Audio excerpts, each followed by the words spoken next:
Hello friends, this Saturday happy international women's day. तो आज की सैटरडे स्टोरी में मैं कोई काल्पनिक कहानी या किसी और व्यक्ति की कहानी आपके साथ साझा नहीं करने जा रही हूँ। मैं वो लर्निंग आपके साथ शेयर करने जा रही हूँ जो मुझे उन फीमेल्स से मिली है जिन्होंने मेरी लाइफ में डायरेक्टली इनडायरेक्टली कोई ना कोई रोल प्ले किया है। तो उस कड़ी में सबसे पहले मेरी मदर का नाम आता है जो मुझे इस दुनिया में लेकर के आई। जो वैल्यूज उन्होंने मुझे दी, उन वैल्यूज ने एक डिफिकल्ट टाइम जो मेरी लाइफ का रहा और बहुत मतलब कहते थोड़ी सी जर्नी रही, उस जर्नी में जो वैल्यूज उन्होंने मेरे अंदर स्टार्टिंग में डाली थी, उन वैल्यूज ने मुझे उस जर्नी में बहुत सपोर्ट किया। उन वैल्यूज ने मुझे फैमिली की इंपॉर्टेंस को समझाया। सो सबसे बड़ा थैंक्स टू माय मदर जिनकी वजह से मैं आज यहाँ हूँ। देन वो टीचर्स जो मेरी लाइफ में आते चले गए और मुझे कुछ ना कुछ सिखाते चले गए। टीचर्स के लिए नो डाउट एक अलग से वीडियो रहेगा क्योंकि उसमें मेल टीचर्स का भी कंट्रीब्यूशन है, बट क्योंकि आज इंटरनेशनल वुमेन्स डे है, हम महिलाओं के बारे में बात कर रहे हैं, तो मुझे याद आती है मेरी स्कूल की, जब मैं LKG नर्सरी में जब थी तब की एक टीचर, मुझे उनका नाम याद नहीं है बट मुझे उनका कहते हैं ना चेहरा याद है, वो फीलिंग्स हैं अभी भी। तो उनकी स्माइल बहुत अच्छी थी और वो बड़े प्यार से उस बात किया करते थे। तो एक छोटे बच्चे को यही तो चाहिए होता है कि अच्छा मेरी टीचर है, मुझसे बड़े प्यार से बात करती हैं। देन उसके साथ साथ फिर हम आगे बढ़े और स्कूल टीचर्स, एक स्कूल की मेरी प्रिंसिपल थी जिन्होंने मतलब मुझे ये सिखाया कि एक फीमेल को अपने आप को किस तरह से कैरी करना चाहिए। आप एडमिनिस्ट्रेशन में हैं तो आपको किस तरह से अपने आप को रखना है, इस तरह से अपनी बात को रखना है कि आपको सबको साथ लेकर के चलना है।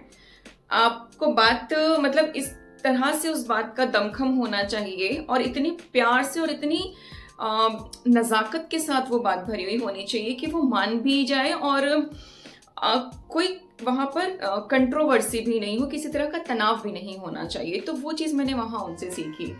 उसके साथ फिर हम आगे बढ़े तो और टीचर्स जिनमें मुझे नाम याद है, इंदू मैम जिन्होंने मुझे फर्स्ट टाइम कुकिंग थोड़ा सिखाया कि हाँ इस तरह से कुक किया जाता है खाना। फिर मेरी मैथ्स के टीचर, फिर और आगे बढ़े तो इंटर कॉलेज में आ गए।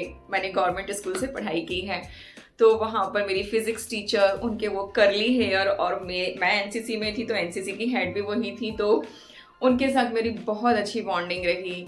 वहाँ की प्रिंसिपल, स्कूल के प्रिंसिपल, और क्योंकि जो मेरा 11th-12th का टाइम था, मैं उस समय स्टूडेंट एसोसिएशन में भी रही, तो उस टाइम पर एक एग्रेसिव नेचर था कि अगर आप हमारी बात नहीं मान रहे तो हम ये कर सकते हैं, हमें स्ट्राइक कर सकते हैं। एंड उस सब के बावजूद भी, क्योंकि मैं डिबेट कॉम्पिटिशन्स में जाती थी, डिफरेंट कॉम्पिटिशन्स में जाती थी, स्कूल के लिए हमेशा कुछ ना कुछ करती रहती थी, तो वो मतलब उस चीज़ को बहुत कहते हैं एक पतली सी धागा होता है, एक बहुत ही नाजुक सी चीज़ें होती हैं कि आप उस बच्चे को डांट भी सकते हैं बट उसको बुलाना, प्यार से समझाना कि बच्चे ये चीज़ ऐसे नहीं ऐसे भी की जा सकती है।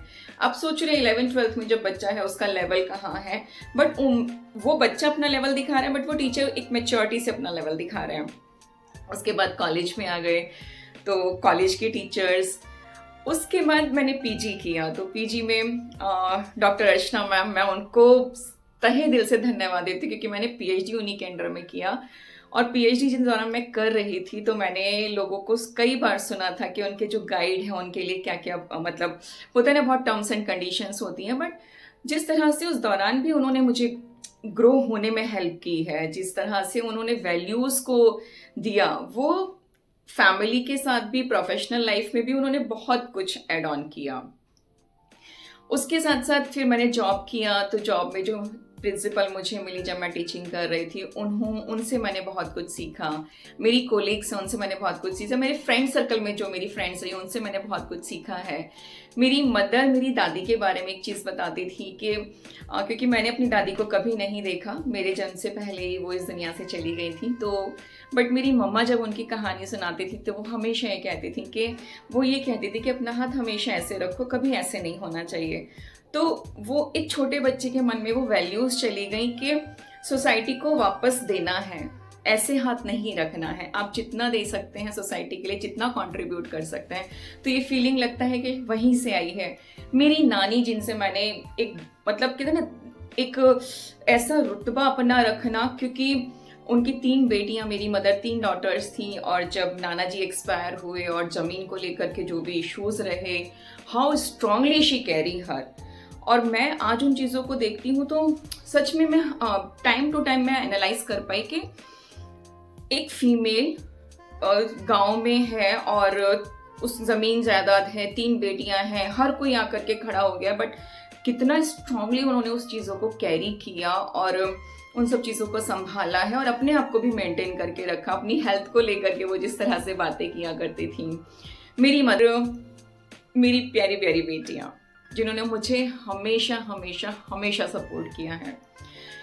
मेरी बड़ी डॉटर के लिए मैं दिल से थैंक यू बोलती हूँ, क्योंकि मेरी लाइफ के जो जो फेजेस रहे अभी तक की लाइफ के, जिसमें शायद किसी बड़े को मेरा साथ देना चाहिए था, बट कहते ना कि मतलब उस बात में करेक्शन हो सकता है कि कहते हैं हर जगह भगवान नहीं हो सकते, तो उन्होंने माँ को बनाया। बट मैं ये कहूँगी कि शायद वो हर जगह नहीं हो सकते, इसलिए उसने इंसान के रूप में ममत्व भर के भेज दिया। वो किसी के भी रूप में हो सकता है, वो पति के रूप में हो सकता है, वो पिता के रूप में हो सकता है, वो माँ के रूप में हो सकता है, वो बेटी के रूप में हो सकता है। जिस समय में उसने मुझे संभाला है, मैं फिर कभी शेयर करूँगी कि हेड्स ऑफ टू हर। उसके बाद मेरी छोटी सी प्यारी सी गुड़िया जिसने हमारे परिवार को पूरा किया, और उसकी नटखट बातों से, उसकी कहते हैं ना जिंदा दिली भरी बातों से हम हमेशा रोमांचित रहते हैं। हमेशा हमें भी लगता है कि हाँ, लाइफ में कुछ कर सकते हैं यार, जिंदगी ऐसी होनी चाहिए। किसी का नाम अगर रह गया हो, फिर मैं उनसे क्षमा चाहूंगी, जिसने भी मेरे जीवन को यहाँ तक लाने में प्रत्यक्ष अप्रत्यक्ष रूप से अपना योगदान दिया है। उन सभी महिलाओं को मेरी तरफ से बहुत बहुत बहुत बहुत शुक्रिया, क्योंकि आज मैं जहाँ हूँ उसमें आप सभी का बहुत बड़ा रोल है। So thank you so much. मेरे दिल की गहराइयों से आप सभी का शुक्रिया। कोई भी नाम अगर मुझसे छूट गया है तो मैं आपसे माफ़ी चाहती हूँ, क्योंकि किसी ना किसी से मैंने प्रत्यक्ष अप्रत्यक्ष रूप से कुछ ना कुछ तो सीखा होगा। मैं आप सभी को दिल से धन्यवाद करती हूँ। Thank you thank you thank you so much. ये सैटरडे स्टोरी आप सभी के साथ मैंने शेयर की। आपकी लाइफ में वो कौन है जिन्होंने आपके लिए वैल्यूज ऐड की हैं, मेरे साथ शेयर ज़रूर कीजिएगा। Thank you.